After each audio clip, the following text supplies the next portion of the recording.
So today's lesson is on polynomials. So we're going to look at the general form of a polynomial equation. We're also going to look at how the degree of a polynomial impacts the end behavior of a function. Now, end behavior is just what is happening as values of x get really, really large in the positive direction or the negative direction. All right, so we're going to first look at the general form of a polynomial equation. So the general form is some function f of x is equal to a sub n times x to the n plus a sub n minus 1 times x to the n minus 1 plus, and we're going to keep on going all the way until we get to a sub 1 times x to the first degree plus a sub 0. This is technically times x to the 0, but anything to the 0th power is 1, so you're just left with that last constant term. Okay, so the first time I ever write something like this on the board, my students get really wide-eyed and they just look at me like, Miss Merkin, what did you just write? But it's really not as complicated as it looks. So all this is saying is I'm taking all of these variables, and I'm starting with the variable with the highest degree, the nth degree, and I'm writing them in descending order. So I'm starting with the highest degree, then I'm going to the next one, and then the next highest, and the next, until I get to x to the 0th power. So we write these in descending order. This is standard form of a polynomial, which in one of my previous videos we do go over that. And all these a sub n's and a sub n minus 1's, all of these guys are just coefficients that are being multiplied by each of those terms. We have the nth term, the n minus first term, and so on and so forth. Now a sub n, the one that goes with x to the n, remember n is the highest degree, that is called our leading coefficient.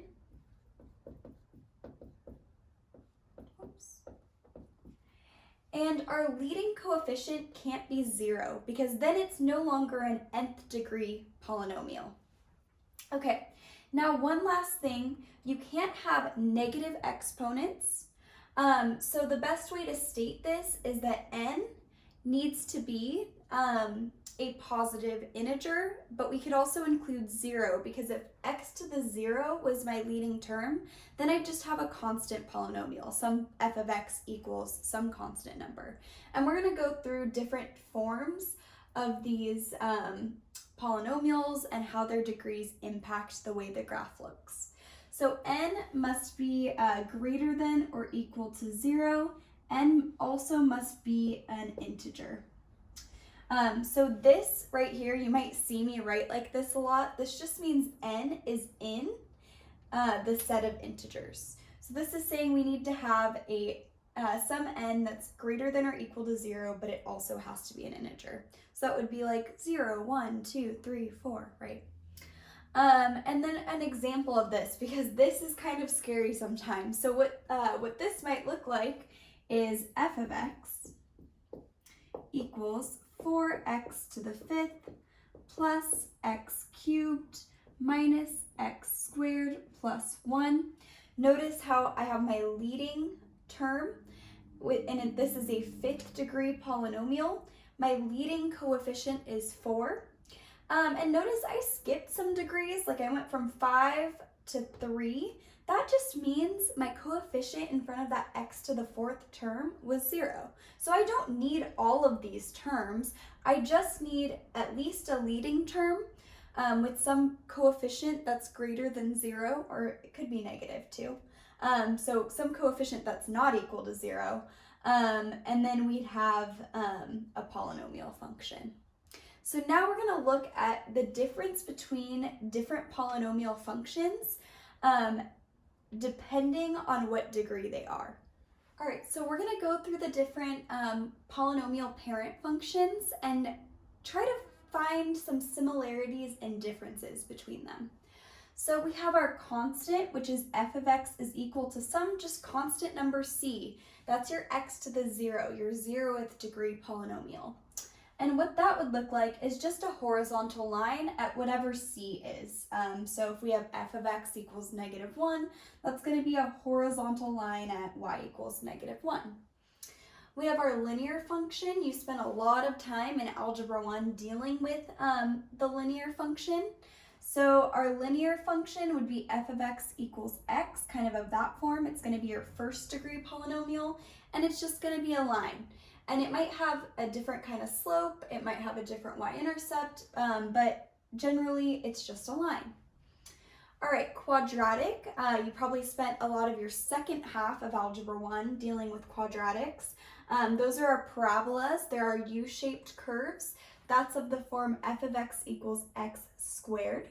So just a parabola. We have our cubic, which is of the form f of x equals x cubed. Now that's kind of a squiggly curve. It goes up this way and then down this way. It changes a bit depending on if the coefficient in front of that x cubed is positive or negative. We'll talk about that.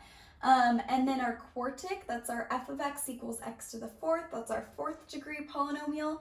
It looks very similar to our quadratic, except I know in my graphs are not drawn to scale, but you can kind of see that it's a little bit wider even.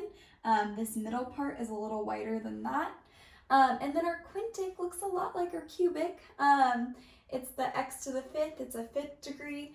It looks a lot like our cubic, except once again, it's a little wider towards the middle.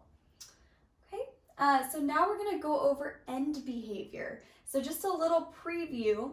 If you notice, x squared and x to the fourth are both even degrees.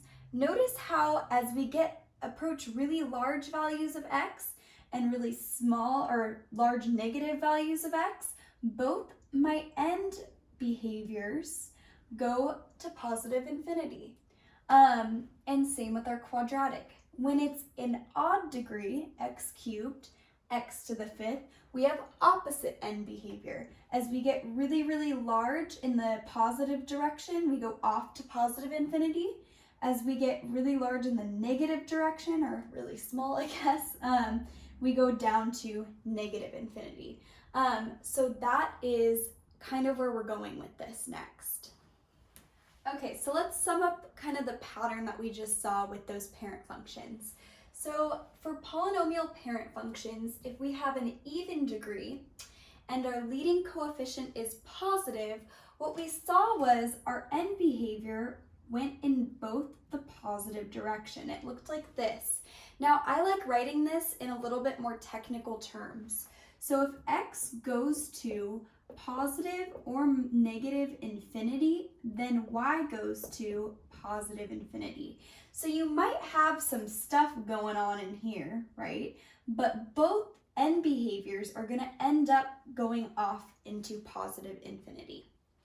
Okay, if we have an odd degree and a sub n is positive, we saw that with our cubic and our quintic, where we had opposite end behavior. So as x went to positive infinity, our value for y went off to positive infinity. And as x went to negative infinity, y went to negative infinity.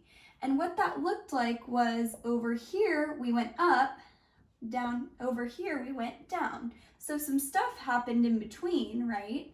But as we got to really large positive values of x, we went up to positive infinity, and as we went to negative infinity in the x direction, our y went all the way off to negative infinity.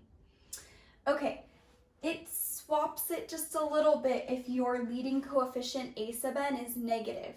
So as x goes to positive or negative infinity, y is going to go to negative infinity. It's going to look like this.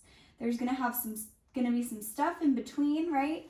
But we're going to go off to negative infinity for very large values of x, both in the positive and negative direction. Okay, so with your odd degree, if you have a sub n that's negative, it's still opposite end behavior, but this behavior flips. So as x goes to positive infinity, really large x values get inputted into our function. Y now goes to negative infinity. So over here it's going down. As x goes to negative infinity, y is going to go up to positive infinity. So it's going up like that. Some stuff's going to happen to get there in between with your polynomial function. That's a little messy. But it's still opposite end behavior. It's just switched depending on if you have a positive leading coefficient or a negative leading coefficient. That's it for today. We're going to look at more attributes of polynomials in future videos, and we're going to get really into graphing with this as well. Okay, so now I'm going to do a couple of examples where we're going to determine the end behavior of these functions.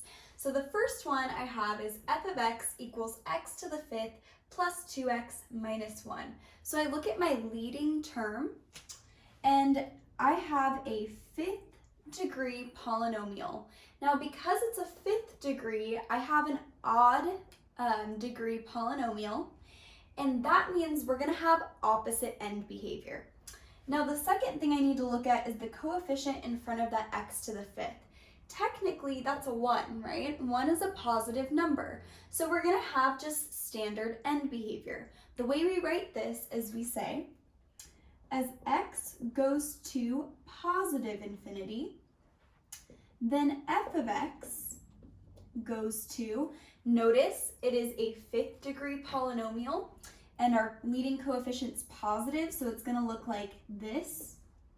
And something's going to happen in between. We don't really know quite yet, but we can determine the end behavior. So as x goes to positive infinity, f of x is going to go to positive infinity. As x goes to negative infinity, we're going this way, f of x is going to go to negative infinity as well. Okay, so this one, we have f of x equals negative x to the fourth plus 7.